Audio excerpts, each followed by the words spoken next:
Hi guys, it's Barnaby for Spurred On. This is my pre-match live team news reaction video. As you can tell, I'm not actually at the Hawthorns. I can't be there today. We do have presence at the Hawthorns though, so we will be having fan cams and a post-match review from after the game at the Hawthorns. Make sure you check out YouTube for that later on. That will be with Chris Cowlin, one of our regular guys, and a brilliant, fantastically knowledgeable Spurs supporter. So keep an eye out for that. But like I said, this is the team news reaction video. So one surprise, I'd say, but we'll start with obviously Hugo Lloris in goal, Kyle Walker at right back, Super Jan Vertonghen and Toby Alderweireld keeping up their Belgian bromance and fantastic partnership in the centre.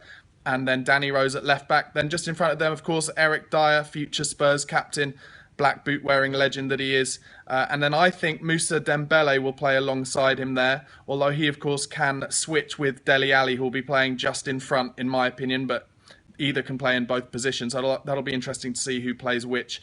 And then it is Eric Lamela who comes in instead of Heung-min Son after his suspension from the Chelsea game. That's Lamela who was suspended from the Chelsea game. Actually, no, he wasn't suspended from that game. He was suspended from the game before, and then he came back as sub for the Chelsea game. Son drops to the bench, and Christian Eriksen, of course, as well, playing behind Harry Kane. I'd be interested to know what you think of Lamela getting in ahead of Son. Obviously, earlier in the season, we all agreed that Lamela's confidence was growing. He had great games against Manchester City at home where we won 4-1 and Arsenal away where we drew 1-1, nearly won that one. Of course, they equalised with only 10 or 12 minutes to go. But I don't know. I get the feeling from fans that maybe Heung-min Son would be the preferred choice ahead of Lamela. Obviously, we have no idea if there's a little knock or anything like that. But what I have been impressed with by Son with over the last few games, despite the fact that I don't think he's 100% match fit after his injury, is he does take up some incredible positions in between the lines. The pockets that he finds of space can really cause trouble to teams and bring players out of position. I think that's what he brings to the team.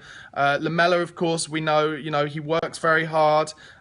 He's very strong on the ball, not quite as quick as we'd like him to be or as maybe he thinks he is.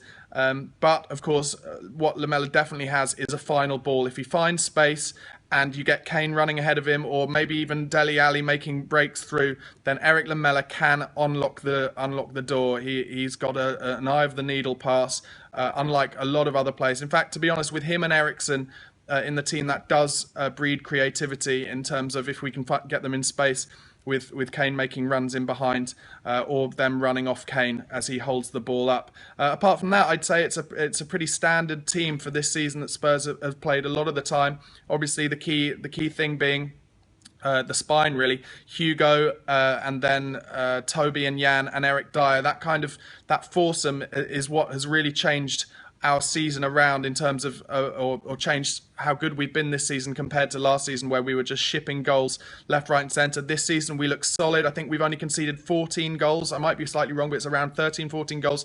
Only one more than Man United have conceded, so we've got the second best defensive record in the league.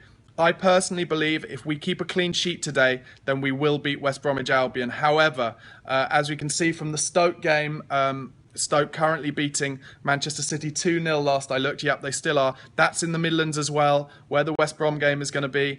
And, apparently the conditions there are appalling, incredibly windy. I know that the Stoke Stadium really it's a lot more open and does get the wind in a lot. But let's face it, Spurs are going to have to be really on it today, 100% on it, no complacency, because otherwise West Brom will do a number on us, just like they did on Woolwich the other week when they turned them over 2-1. Woolwich had been 1-0 up and then took it a bit easy, and West Brom scored. The equaliser was a set piece. They did a clever thing with Jonas Olsen blocking Per Mertesacker, I remember. We've got to be totally on it. We won at West Brom 3-0 last season. Harry Kane scored a couple. He was in fantastic form, as he is again now.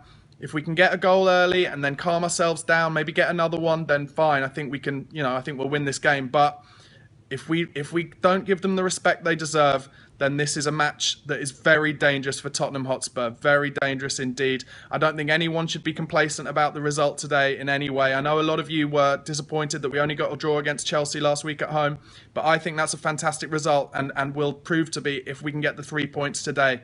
However, who knows? Very close. In terms of the West Bromwich Albion team, they're not playing Saido Berahino, which is a surprise to me. Tony Pulis gave him a bit of a slagging in the week, said he's not been as good this season. I personally thought that was going to be mind games in terms of getting Berahino to play much better today, but he's not on the pitch. He's starting with Rondon up front. He's got Sessegnon and McLean, the ex-Sunderland player, playing, and Darren Fletcher. And the one I always worry about when we play them is Chris Brunt. I think Chris Brunt always likes to get a goal against us. So keep an eye on that. Don't know if any of you are betting people, but that's where my money would be going for a goal if I was going to bet against Spurs, which of course I'm not because I'm a massive Spurs fan. Who would do that? Anyway, guys, that's my pre-match team news review. Like I said, keep an eye out on YouTube straight after the game for the post-match review from Chris Cowlin and the fan cams from all those fans who've gone up to see Spurs at West Brom today. Don't forget to subscribe to the channel on YouTube, give the video a like, and follow us on Twitter at Spurred On TV. Come on, you Spurs.